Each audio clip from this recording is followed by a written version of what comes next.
Hello, my name is Emma, and today I'm going to be sharing some things that you guys don't know about me. I feel I do have a very open channel. I would like to think that you guys know me as a person because I do share so much of myself in my videos, but sometimes there are just things that I don't have an opportunity to talk about, and I thought I would share some of those things with you guys. I do want to let you guys know that this video is being sponsored by Penguin Teen, so thank you so much to Penguin Teen for sponsoring this video. As this whole video is based on sharing some details and spilling my secrets, Penguin has sent me two new and upcoming thrillers of theirs, namely People Like Us by Dana Mele and Lies You Never Told Me by Jennifer Donaldson. People Like Us follows a girl named Kay who has reinvented herself completely at her new private school, and it seems as if she has a perfect life until she finds the body of a dead girl. This girl has left Kay a computer-coded scavenger hunt, which leads her to a lot of different suspects until Kay is actually caught in the crosshairs of the investigation. And while Kay is investigating this girl's death, some of her own secrets that she previously held before coming to Bates Academy start to unravel and unfold, and it just sounds like a really interesting thriller novel about what can happen when you hide things from yourself and they start to come to light. And so Lies You Never Told Me firstly follows a girl named Elise who is extremely excited that she got the lead role in her school's play, as she always tends to be in the background, but at rehearsal she ends up falling for someone that she shouldn't. And then we have Gabe, who is in the process of trying to break up with his longtime girlfriend, but Sasha refuses to let Gabe slip through her fingers. And essentially the story is all about the consequences that can come from just one bad decision. People Like Us just came out this past February, and Lies You Never Told Me is hitting shelves on May 29th. So if you are someone like me that really loves reading new interesting thriller novels, I would definitely recommend putting these two on your TBR because I know I am super excited to read both of them. But these books about secrets and lies have definitely inspired me to take this opportunity to share a few things that you guys don't know about me yet. The first thing I thought of is that I used to play the cornet. If you don't know, a cornet is a brass instrument very similar to a trumpet, but it has a different build and a different tone quality. Thinking back, I honestly can't remember why I chose the cornet, but I just remember my dad bringing home a cornet one day, and from then I was hooked. In my school district, band didn't start until 4th grade, but because I was so passionate about the instrument, I started taking lessons from not only the school band teacher, but also a local music school in 2nd grade. I loved playing the cornet so much, and like, not to toot my own horn, brass jokes, but I was actually really good at it. If there was like a first chair in elementary school, I would have been first chair of the trumpet section. Additionally, every year I participated in this sort of like musical evaluation that New York has, and probably other states, where you basically perform a piece on your instrument and then they evaluate your sight reading abilities, and I always did well in that. And unfortunately, my cornet career was very short-lived. At the end of 5th grade going into 6th grade, I got braces, and I remember those first few months of me trying to play the cornet were just very, very painful, so I just completely gave it up. I really regret that now. Like, I know I probably would have gotten used to it over time, and I'm almost 22 now, and I still miss playing the cornet because I loved it so much, so hopefully it's something that I'll pick up again in the future. Number 2 is that I grew up with bunnies. My family never had dogs or cats. My mom thought that me and my sister wouldn't put in the effort to take care of them, and like, honestly, good judgment call on her part. So we ended up getting bunnies instead. In I think 4th grade, my sister and I both got our own bunnies. Hers was named Pumpkin and mine was named Dalmatian, but we only called him Dally for short because he was white and black. He had like a mustache spot and it was so cute. Unfortunately, Dally died while I was on a family vacation, and me being like a stereotypical 10-year-old who doesn't think that they can exist without a pet, we immediately got a new rabbit who was called Peanut, but his full name in my mind was Peanut Butter and Jelly, and I just found out from my sister like a month ago that his full name was actually Peanut Butter and Jelly Sandwich. Don't ever let me name anything. But the reason the jelly was in there is because he was like a warm brown like peanut butter, but he was a floppy-eared bunny, and so at the bottom of his ears where his skin was really thin, it was very veiny, so it was like purpley pinkish, and I was like, oh, it looks like jelly. Seriously, don't let me name anything ever again. But bunnies were another really big part of my life.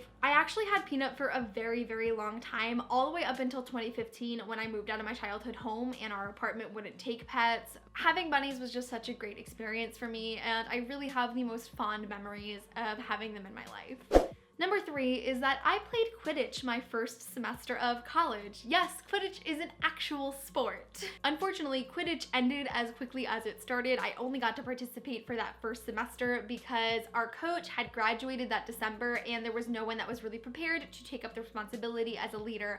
So it just sort of fell apart, which is really sad. I had the best time playing Quidditch. I'm really confident that if my team hadn't fallen apart, I would have played all throughout college because I loved it that much. Because the team was so short-lived, we didn't have specific positions and we didn't play any games, but just practice was really exciting. It really is a full contact sport and I hope I have the opportunity to play it more in the future. Like if your college team or somewhere near you has a Quidditch team, I'd really recommend signing up because it is just the most fun I've ever had playing sports. Number 4 is that I used to dye my hair a lot of colors. My hair is naturally dark brown, but the first time I dyed it was in 6th grade. My hair was dyed a darker brown, but then I had these like huge chunky like bleach blonde highlights because I wanted to look like Miley Cyrus in the Start All Over music video, but it just looked nothing like that. And since having the blonde highlights, we just sort of kept adding more and more and more until my hair was like pretty much entirely blonde. This was like 2008, 2009, so like colored strips of hair were in. So on my underneath of my hair, I dyed it purple and that eventually faded to like blue and then green. Soon after, I got sick of the blonde, which like thankfully I did because it looked terrible on me. I went back to dark, so I dyed my hair like brown or black. I can't fully remember. It's just been so many colors of hair. It was either brown to black or black to brown. I'm not really sure, but in high school, again, I got sick of it. I felt like I needed more, so I ended up dyeing it red. I actually really liked my hair completely red, but again, it was just really hard to keep up with, so I ended up going back to black. Then at some point, I made my mom sit outside with me for like 4 hours to dye my whole head black again, and then we bleached the tips of my hair and the tips of my side bangs, and we dyed them like fire truck red. And then unfortunately, like the day after we dyed my hair red and put all that work into it, I went to a water park and the red immediately turned orange. It's just been such a mess of different hair colors that I can't even keep track of them all. So like have a bunch of random pictures. I have no idea when they happened. At some point my hair was brown with red highlights, and then I dyed it black and I had green underneath. And then I went through a couple more spells of black to brown to red, and now we're sort of in the middle of like brown to black because I accidentally dyed it too black this time.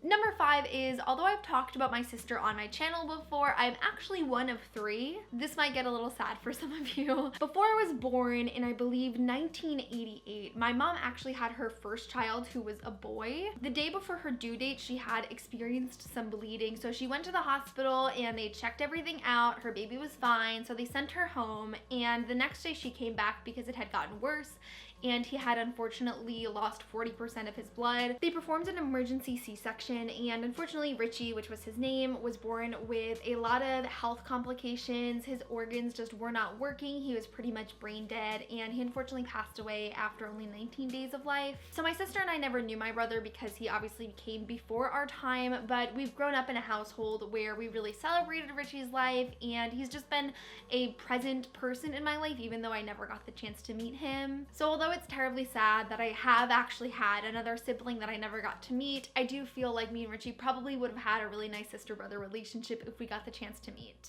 Number 6 is definitely one that I have mentioned on this channel before, and I know most of you know this, but I used to make music videos on YouTube. From like 2008 to like 2012, there was this huge YouTube community of people who, myself included, would set up their camera and basically lip sync and dance around and pose to different songs and music and filters and called it a music video. I made music videos from about 2008 to 2013, and again, it was just a really huge part of my life in middle school and high school. I had a lot of friends that did it, so we got to make collabs and we just like talked about it all the time, and it was the most fun. A lot of people that I've met or seen on the internet who used to be a part of this community look back on it and they totally cringe and they think it's like the worst thing ever. And while I definitely have my cringeworthy moments and there are videos that I wish I could erase from my mind, even if they're erased from the internet, I'm genuinely proud of these videos. It took a lot of time and effort and skill to make those videos, and everything I've learned about producing YouTube videos and editing videos has come from that time in my life. Some might be super embarrassing, but overall I had such a fun time making those videos and I'll never regret it. But as a note, because I know a lot of people are going to ask, these have all been been privated off of YouTube, so you unfortunately cannot watch them.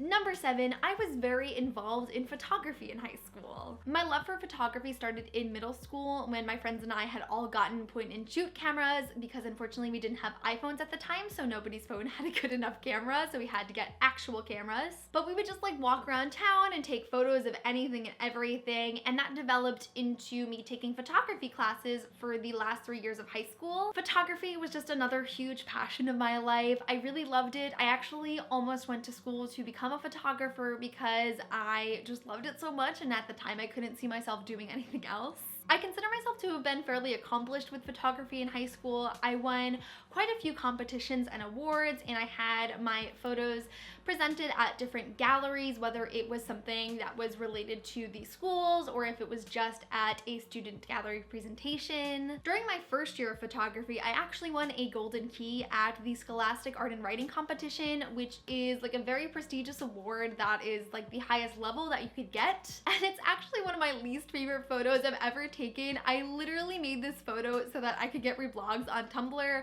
but I posted it to my school Flickr account, and my photo teacher was just like so obsessed with it that she submitted it without me knowing, and then before I knew it, I was having my work showed at Carnegie Hall. Very cool, but also very weird. And during my last year of high school, I took AP photography, which I actually got a 5 on my concentration, which is again the highest that you could get, and I was really proud of that too. But photography was like a seriously huge part of my life at one point, and I'm so grateful for all that it's done for me in terms of my creativity and my development as a person.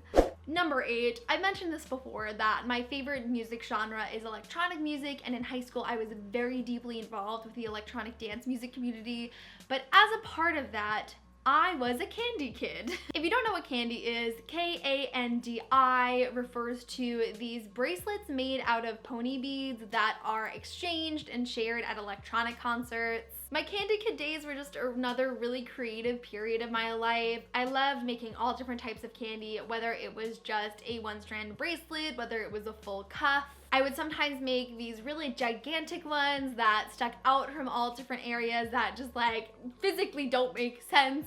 One of the biggest bracelets I ever made had like 1,500 beads in it, and it had an actual full-size slinky all around it. I'm so disappointed it broke. But then it developed into making even more things. I made a couple of different surgical masks that I would actually wear out to different concerts. I made headbands out of beads, which I honestly would still wear today because I think they're super cute. I even made an entire bathing suit out of beads once. I never wore this one out of my house, but it is one of my proudest creations because it was such a pain to fit to me perfectly, but I'm still super proud of it. And the most ridiculously unconventional item I ever made out of beads was a full beanie. It was so heavy, so uncomfortable, and so impractical, but it was awesome in my opinion, and I still love the fact that I have it. My candy days were so good. It was super relaxing and therapeutic for me to make, and I have the fondest memories of making pieces, making them for my friends, trading them at concerts and stuff, and it was an all-around really great time in my life. And number 10, the final thing I wanted to talk about is that I used to be very, very religious. I don't really talk about religion on my channel unless it is in relation to one of the books that I am reading, but I was raised Catholic, and then in my freshman year of high school, I made a few friends that were involved in a local youth group, and I ended up joining them. It honestly just started out as a fun place to hang out with new friends. You know, we would dance and sing every week, and we had cool prizes, and we played games. But the more time I spent there, the more I actually got deeply involved in my faith, and it completely consumed my life in a really positive way. As I was baptized as a Catholic, I made the decision to get rebaptized at my new church when I was about 15, and that was a really exciting time for me. I ended up going on a lot of trips with my youth group. We would travel to different parts of New York, Pennsylvania, New Jersey to go to youth conventions with other people our age that were just as passionate about their faith, and those are probably some of the greatest memories I have from high school. Unfortunately, a couple of years later, I sort of fell out with my church. It was for a wide variety of reasons, anywhere from my mental health to some boundaries being crossed. I ended up leaving my church, and it left me very resentful of like organized religion for a very long time.